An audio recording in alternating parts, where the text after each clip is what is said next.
బామ్మర్ది గుట్టు తవ్వుతున్న బట్టి రేవంత్తో ఇక తాడోపేడో తెలుసుకోవాలని నిర్ణయం. సింగరేణి మాజీ సీఎండీతో రోజంతా రహస్య చర్చలు. సాయంత్రానికి ఫైళ్లు పట్టుకొని వచ్చిన తాజా సీఎండీ అధికారిక షెడ్యూల్ రద్దు చేసుకొని మరీ మంతనాలు. సింగరేణి సెగలతో వేడెక్కిన కాంగ్రెస్ రాజకీయాలు. తనను అవినీతిపరునిగా జనం ముందు నిలబెట్టిన ముఖ్య నేత మీద డిప్యూటీ సీఎం బట్టి విక్రమార్క కసితో ఉన్నారా? నైని బొగ్గు గనుల టెండర్లు ప్రారంభం కాకముందే అవినీతి జరిగినట్టు రాయించిన రాతల మీద ఆయన రగిలిపోతున్నారా? అంటే బట్టి విక్రమార్క గారి మీద ఒక భయంకరమైన విషపు రాతలైతే 100% రాసుకొచ్చిళ్ళు.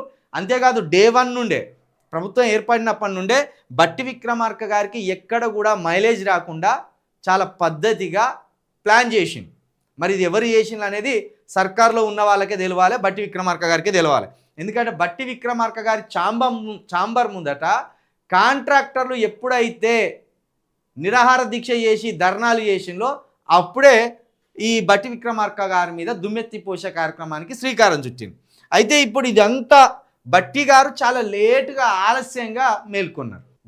జరగవలసిన నష్టం అంతా జరిగిన తర్వాత బట్టి విక్రమార్క గారు మేల్కొన్నారు. బట్టి విక్రమార్క గారు 100% ముఖ్యమంత్రి రేసులో ఉన్న వ్యక్తే.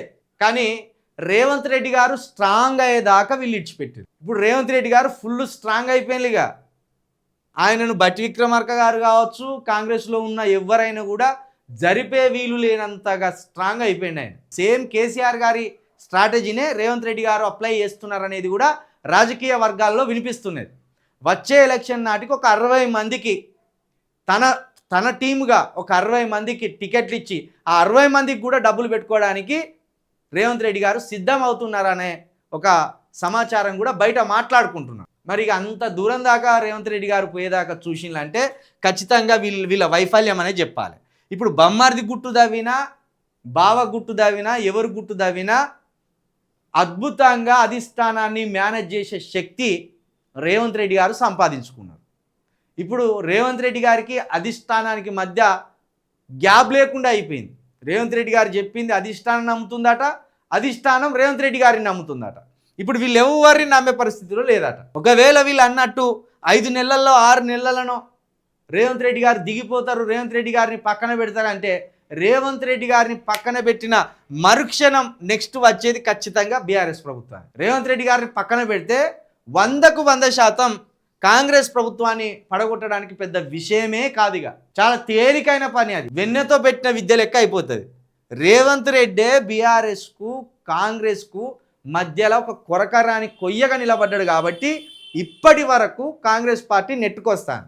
మీరు ఉదాహరణకు గతంలో ఉమ్మడి ఆంధ్రప్రదేశ్లో కాంగ్రెస్ ఉన్నప్పుడు అర్థం చేసుకోండి, ప్రతి 2 సంవత్సరాలకు ఒకసారి, ప్రతి 3 సంవత్సరాలకు ఒకసారి ముఖ్యమంత్రులు మారేటోళ్ళు. అంతెందుకు తెలంగాణ ఉద్యమం సమయంలోనే రాజశేఖర్ రెడ్డి గారు మరణించిన తర్వాత 3 ముఖ్యమంత్రులు అయ్యారు. 2 కిరణ్ కుమార్ రెడ్డి గారు, రోషయ్య గారు. ఒక సక్సెస్ఫుల్గా కాంగ్రెస్లో ముఖ్యమంత్రిగా కొనసాగింది రాజశేఖర్ రెడ్డి గారు ఒక్కరే. 5 సంవత్సరాలు పూర్తిగా పరిపాలించి ఆ తర్వాత రెండోసారి కూడా మళ్ళీ ఆయననే అధిష్టాన ముఖ్యమంత్రిగా కొనసాగించే నిర్ణయం చేసింది. ఇప్పుడు 2 సంవత్సరాల ప్రమాదాన్ని రేవంత్ రెడ్డి గారు దాటేసిండు. మరి నిజంగా రేవంత్ రెడ్డి గారిని ఇప్పుడు మార్చే అవకాశం ఉన్నదా అంటే అవి ఊహాగానాలు మాత్రమే, కానీ అందులో ఎలాంటి వాస్తవాలు లేదనేది అర్థం చేసుకోవాలి. ఖచ్చితంగా ఈ 5 సంవత్సరాలు ముఖ్యమంత్రిగా రేవంత్ రెడ్డి గారే కొనసాగుతారు.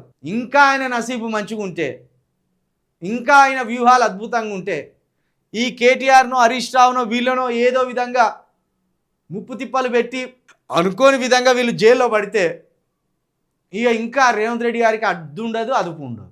ఆయన ఆడిందే ఆట, పాడిందే పాట. కాబట్టి చాలా ఆలస్యమైంది మేలుకోవడం బట్టి విక్రమార్క గారు.